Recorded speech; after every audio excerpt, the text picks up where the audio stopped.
Hello, hello. Good to see you all. Make sure you comment to let me know that you're here if you're watching live or the replay.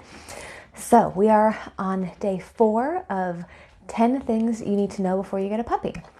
So, let me know if you've caught the other ones too. So, if you are going through and making sure that you find all 10, let me know which ones you're still missing. Oh, I'm a little greasy this morning, aren't I? Okay, anyway, let's get into number 4, things you need to know before you get a puppy. So today I want to talk about basic grooming, care, maintenance, and costs.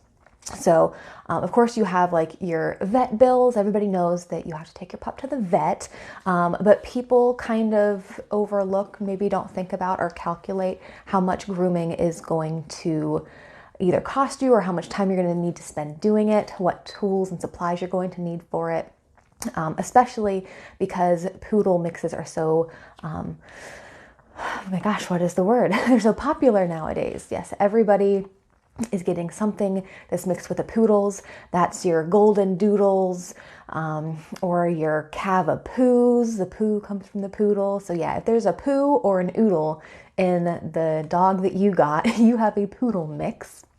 And people are doing that because poodles are pretty great dogs. They don't shed, which can be better for people with allergies, but really I think it's just more about keeping your house cleaner because there isn't dog hair everywhere. So there's still dirt and dander and all of the wonderful things that dogs bring to our lives, but you don't have pounds and piles of hair in your house like I do. So I have a German Shepherd, I have like a German Shepherd mix, and I have a Lab mix, and I have a black cat, long-haired black cat. So there's black hair like all over my house, all over me. I never wear white. I don't know if you've noticed. I don't wear white because I have black animals. So yes, the maintenance costs of your dogs is something that you want to budget for. You know, I am a mega planner, so I want to know how much I could expect to spend in different places.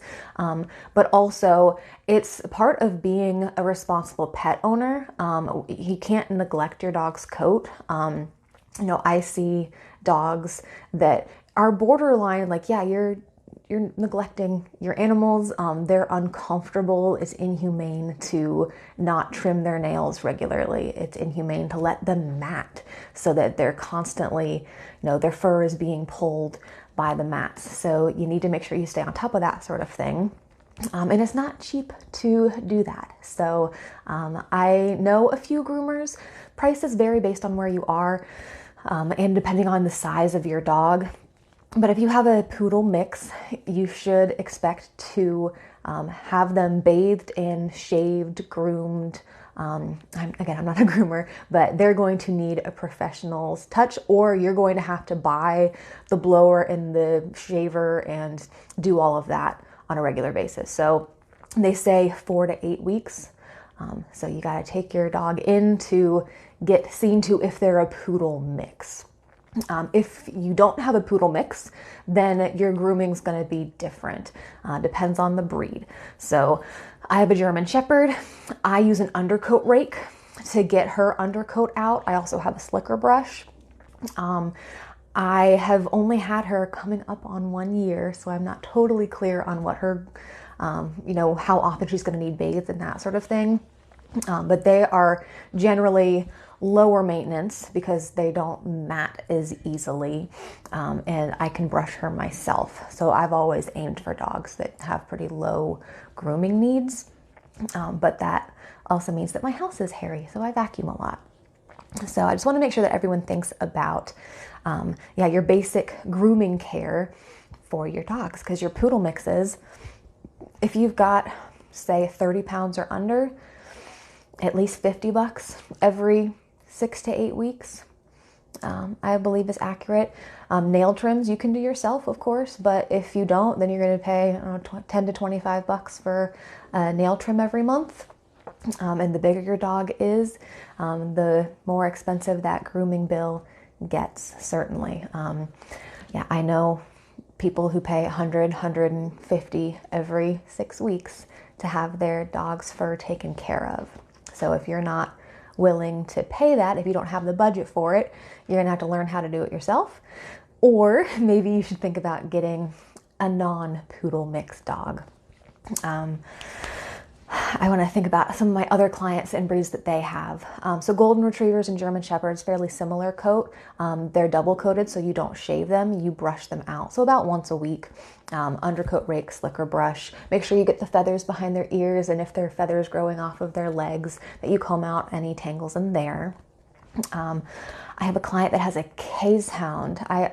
Every time I go to say the name, I say it wrong. Keeshond. You've probably seen pictures of me and Gretel. She is like 30 pounds and she's a puffball. Her fur is like this long. She's just a very happy, poofy girl. And she needs brushed every single day. Her mom brushes her out at least a little bit every day to make sure that she doesn't mat and tangle. And again, behind the ears is a sensitive spot. So I think most of the time they shave right back there. Otherwise it just gets matted. I've got clients with a St. Bernard, a lot of hair, but I don't think, like, you don't shave them either. They're double coated.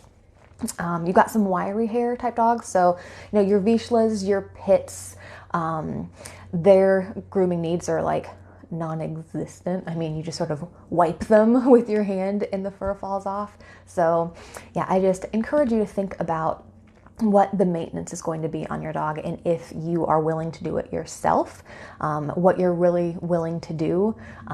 Maybe you want a dog wash. So my parents put in a dog wash. I am fully intending on putting one in the house that I build.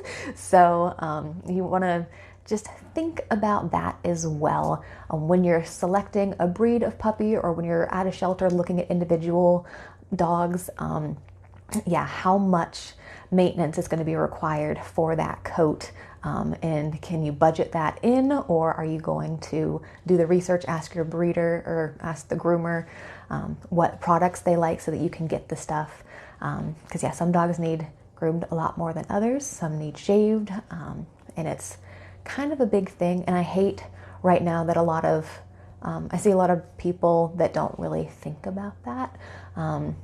So think about it. Make sure that you are aware of the grooming needs of the dog that you're getting. And if you want a lower maintenance dog, get a lower maintenance coat. And if you love the look of Samoyeds, the white fluffy, or the American Eskimo dogs, again, white poof, know what goes into that. Just like a woman choosing to have long hair versus short hair, that long hair, all of this, it needs deep conditioned regularly, and you have to brush it, and you have to do something with it, and it gets tangled in the wind, and it gets all matted with your sweaters in the winter. So just be aware of what you're signing up for, and make sure to love and respect your groomer. They are wonderful people, and they are overworked, and they are undervalued, and they have very long waiting lists. So I would even recommend, before you get a puppy, find a groomer.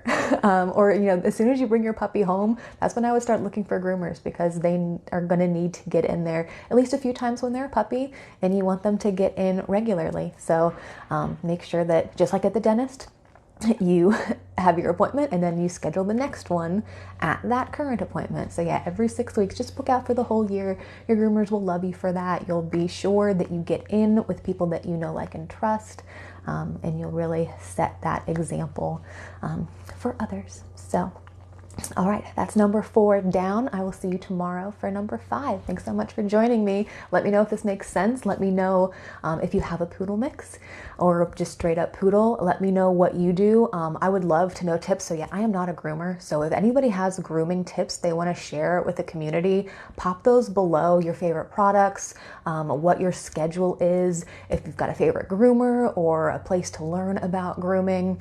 I would love to learn more from all of you, because I am not a professional groomer, but my sister's going to be. I am so excited that Lenny's going to be a groomer, and she's going to groom my dogs for me next year, and I won't have to do it anymore and hurt my back and get sunburned.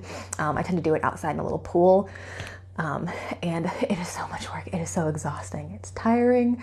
You get a crick in your back, and it's just, grooming dogs is hard work, but I'm very excited that I am going to have an in with a groomer here soon.